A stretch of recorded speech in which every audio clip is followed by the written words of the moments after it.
Buongiorno da Sicilia 24, le principali notizie. Forte scossa di terremoto nel Mar Ionio, avvertita anche a Catania. Il sisma è avvenuto alle 3:26 in un tratto compreso tra la Sicilia e la Calabria, nessun danno. Palermo si è insediato il nuovo assessore regionale all'energia e servizi pubblica utilità Francesco Colianni, che promette: utilizzeremo bene i fondi europei per i rifiuti. Catania, 4 arresti per tentata estorsione aggravata dal metodo mafioso. A far scattare le indagini il dirigente di una società di spedizioni che ha denunciato le minacce degli uomini legati al clan Santa Paola Ercolano. A Giarre, grande commozione per l'ultimo saluto a Giovanni Finocchiaro e alla moglie Serafina, morti in un tragico incidente in moto che sarebbe stato causato da una manovra azzardata di un automobilista. Sul lungomare di Catania, piazza Battiato, dopo 16 mesi di lavori di recupero, è stata vandalizzata. A Palermo la mostra fotografica Il sogno spezzato, l'orizzonte politico e familiare di Piersanti Mattarella. 200 le immagini inedite dell'ex presidente della regione ucciso dalla mafia. Calcio, Catania non giocherà nella prossima giornata di Serie C, ma già prepara l'ultima di campionato. Siamo concentrati sul Potenza, vogliamo vincere ancora, dice il rossazzurro Lunetta a Corner.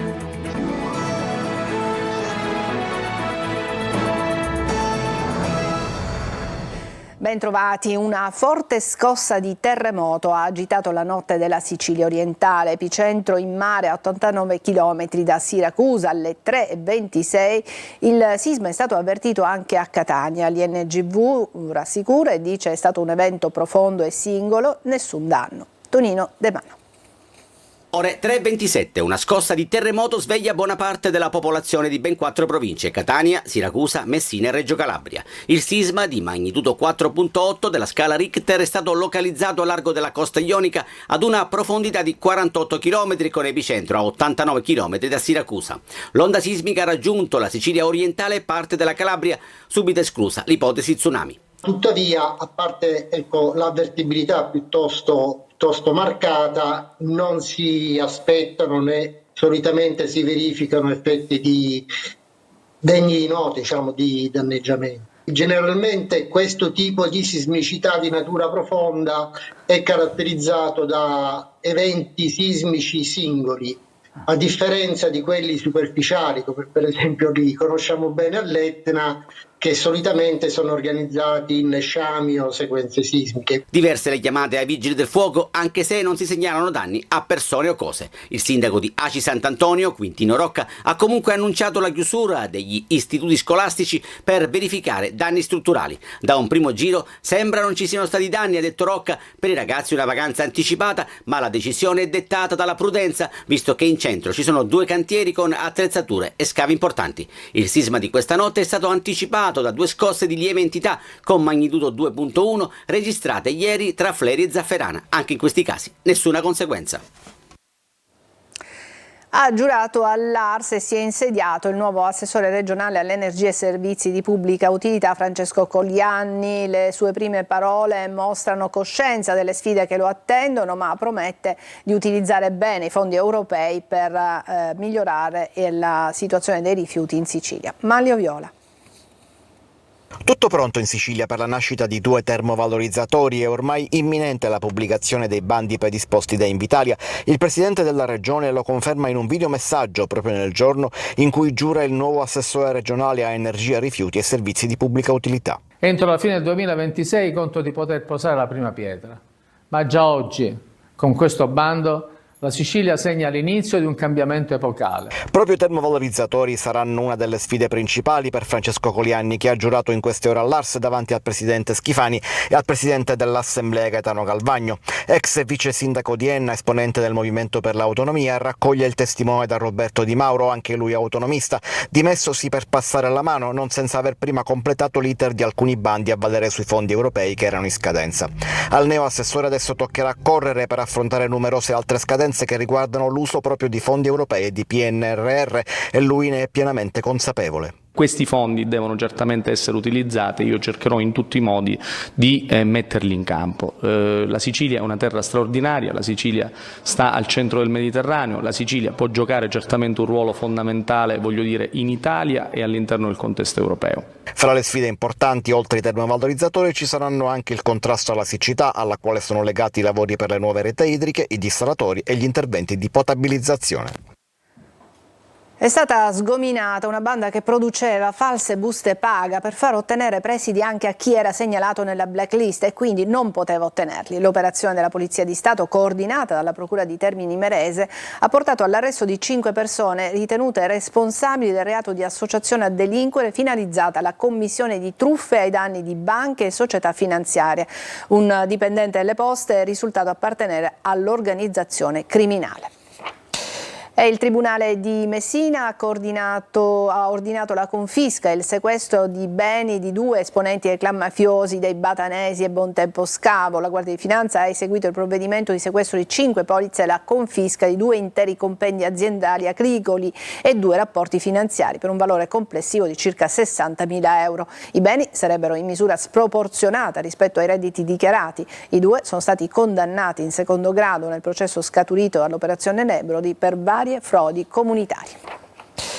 A Catania 4 arresti grazie alla denuncia per tentata estorsione presentata al dirigente di una società di spedizioni minacciato da esponenti legati al clan Santa Paola Ercolano. Questo all'indomani delle 2 condanne a Caltanissetta per estorsione dopo un'altra denuncia di un imprenditore.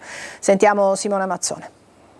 La denuncia del dirigente di una delle principali imprese di spedizioni operante sul territorio, che non ha ceduto alle loro intimidazioni, è stata determinante per incastrare i 4 responsabili della tentata estorsione aggravata dal metodo mafioso, arrestate dai poliziotti della squadra mobile di Catania, che hanno così impedito alle mani della mafia di estendere il controllo sul settore delle consegne. Si tratta di Filippo Intelisano, Luigi Calabretta, Francesco Coppola e Virgilio Papotto. Il responsabile della BRT, azienda di spedizioni e logistica, dopo l'interruzione dei rapporti commerciali con la Gifra, società che si occupa di facchinaggio e movimento merci nel capoluogo etneo, è stato portato da Calabretta e Coppola in casa di Intelisano, all'epoca sottoposto ai domiciliari. Sebbene non rivestisse formalmente alcuna carica societaria, l'uomo ha minacciato il dirigente di gravi ritorsioni sull'azienda di spedizioni e sugli amministratori, qualora i rapporti economici non fossero proseguiti regolarmente. Gli inquirenti nel corso delle indagini hanno appurato che il pregiudicato è figlio di Giuseppe Intelisano, storico appartenente al clan Santa Paola Ercolano, e che Calabretta e Coppola, dipendenti della Gifra, sono anche cognati di Filippo Intelisano. Dall'attività investigativa sono emerse ripetute intimidazioni e minacce da parte di Papotto, cognato di Giuseppe Intelisano e amministratore di fatto della ditta di facchinaggio, nei confronti dell'impresa di spedizione, affinché revocasse la risoluzione del contratto di appalto o per ottenere in alternativa un'indennità di buonuscita in denaro e appalti in altre regioni italiane.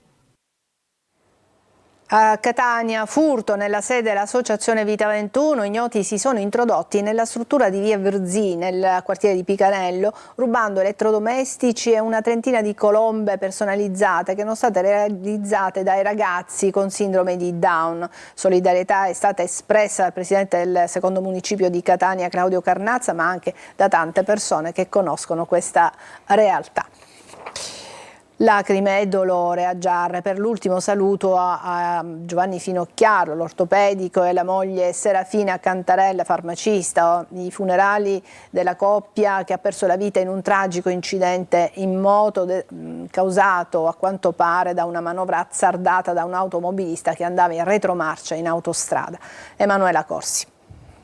Era un dottore meraviglioso, umano soprattutto. Persona conosciuta e soprattutto per la disponibilità che lui metteva verso tutti. Commozione e dolore a Giarre per l'ultimo saluto ai dottori Giovanni Finocchiaro e Serafina Cantarella, morti tragicamente sabato scorso sulla A29 in uno scontro tra la moto su cui viaggiavano e un'auto. In centinaia hanno atteso l'arrivo delle salme davanti al Duomo, dove si sono svolti i funerali di una coppia amata e ben voluta da tutti.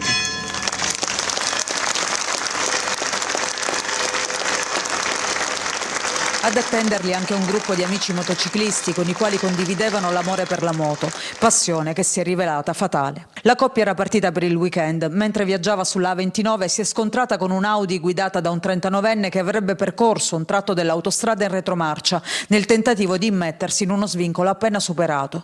Il violento impatto è costato la vita ai due giarresi.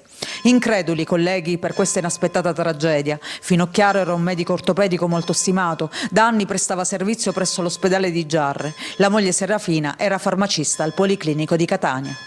Siamo tutti quanti scioccati per questa cosa sicuramente. Sono quelle tragedie che non ti sai spiegare. Due bravissime persone, soprattutto professionisti. Tra le passioni di Finocchiaro c'era anche la politica. Assessore della Giunta Sodano, fu componente anche della successiva Giunta Bonaccorsi. Siamo stati in giunta insieme ad amministrare questa città, lo ricordo sempre con molta stima, ma soprattutto con uno spirito di servizio non comune da medico, ma anche da pubblico amministratore. Il sindaco nel giorno dei funerali ha proclamato il lutto cittadino. A Catania, piazza Battiato, che si trova sul lungomare, dopo 16 mesi dai lavori di restyling, adesso si trova nuovamente vandalizzata e quasi abbandonata. Tonino De Mano. Dicembre 2023, aprile 2025. Sono passati 16 mesi dall'inaugurazione dell'ex Piazza Nettuno, ora intitolata Franco Battiato, e la piazza, riqualificata con fondi europei del Polmetro, mostra già i segni del tempo. Da un lato l'immancabile azione dei vandali, dall'altro i lavori non certo realizzati a regola d'arte con diverse lastre staccate. E che dire delle attrezzature ludiche, alcune adagiate sul terreno ed inutilizzabili, altre in procinto di collassare con la speranza che ciò non avvenga, mentre qualche malcapitato si cimenta in alcuni esercizi all'aria aperta. Ha fatto attenzione perché è poco stabile questa struttura. Io mi piace il pericolo. Per non parlare del tappetino, già staccato in più punti e potenziale pericolo per grandi e piccoli. E qualcuno è già finito a gambe all'aria. Io sono inciampato l'altro giorno in questa moquette qua e sono arrivato a terra. Fortunatamente non mi sono fatto niente. Panchine smart sporche, danneggiate, panchine in ferro deformi, contenitori per la spazzatura fatti a pezzi. E di fronte, dopo aver attraversato il lungomare, non ci sono panchine vandalizzate, o meglio, non ce ne sono proprio. Al loro posto una postazione mai inaugurata per le biciclette, quasi una cattedrale nel deserto. Poco più avanti, recante un logo Comune di Catania, si nota un bel raccoglitore di bottiglie di plastica. Vogliamo mettere una bottiglia? No, non si può mettere perché è già in disuso da tanto tempo, quindi non penso che è oltretutto di fili tagliati, quindi è una struttura che potrebbe anche essere utile se funzionante. Neanche a dirlo, vandalizzato e quindi inutilizzabile da molto tempo. Adesso facciamo una pausa, poi vedremo una mostra dedicata a Piersanti Mattarella. A tra poco.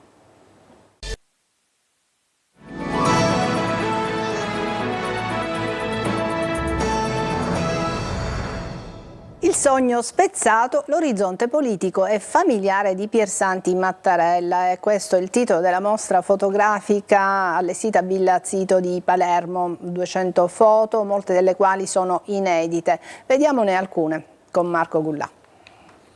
Quasi 200 fotografie, la maggior parte delle quali inedite, che ritraggono il presidente della regione siciliana Piersanti Mattarella, ucciso il 6 gennaio 1980 sotto gli occhi della moglie Irma e dei figli Bernardo e Maria per celebrare il 90° compleanno del politico dalle carte in regola.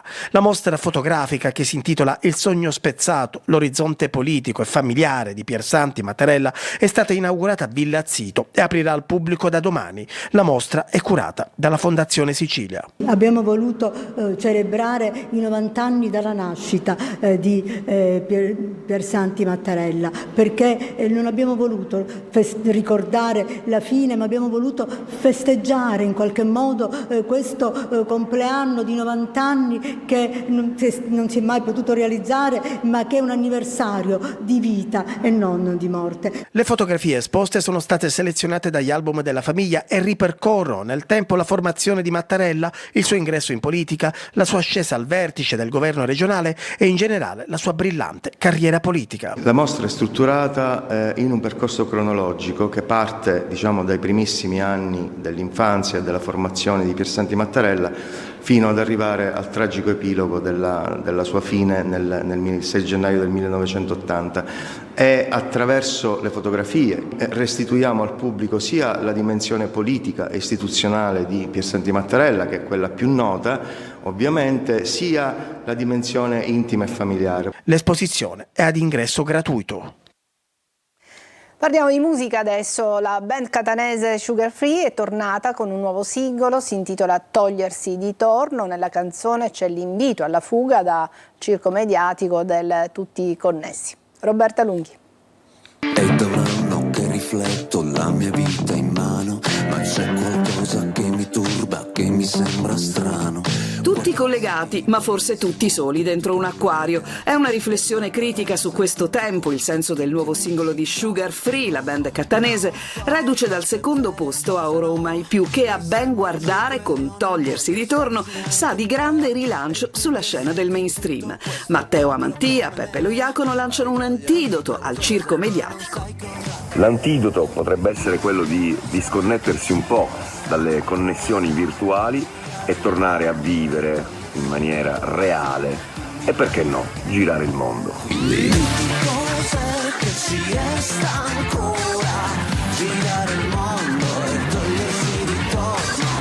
Il nuovo singolo, corredato dal video per la regia di Ivano Barce televisiva per Sugar Free, adesso è il tempo del ritorno al tour, che è iniziato proprio in Sicilia e che si snoderà per tutta l'estate con un calendario che si infittisce sempre più di date in tutto il paese.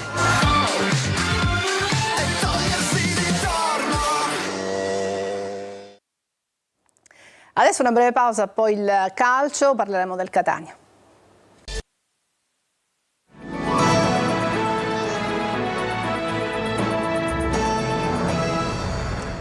Eccoci al calcio. Il Catania non giocherà nella prossima giornata di Serie C, ma già prepara l'ultima di campionato. Siamo concentrati sul Potenza, vogliamo vincere ancora, ha detto il rossazzurro Lunetta, ospite a Corner.